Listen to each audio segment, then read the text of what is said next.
இந்த காயா கையில பிசு பிசுன்னு ஒட்டும், இதெல்லாம் நான் பண்ணவே மாட்டேன் அப்படின்லாம் சொல்லாதீங்க. இந்த காயை வந்து ரோஸ்ட் பண்ணி சாப்பிட்டா சூப்பரா இருக்குங்க.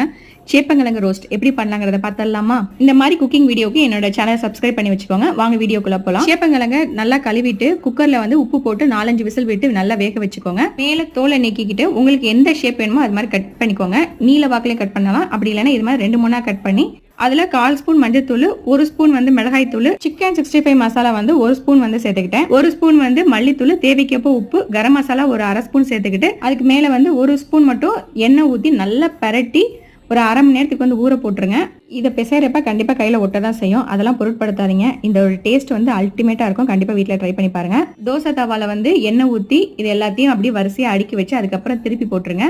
லாஸ்டா இறக்க போறதுக்கு முன்னாடி கருவேப்பிலை மட்டும் தூவி இறக்கி சாப்பிட்டு பாருங்க. அட அட அட செமையா இருக்குங்க. நல்லா மொறு மொறுன்னு சூப்பரா இருக்கும். கண்டிப்பா செஞ்சு பார்த்துட்டு எப்படி இருக்குன்னு சொல்லுங்க. நெக்ஸ்ட் ரெசிபி சந்திக்கலாம். தேங்க்ஸ் ஃபார் வாட்சிங்.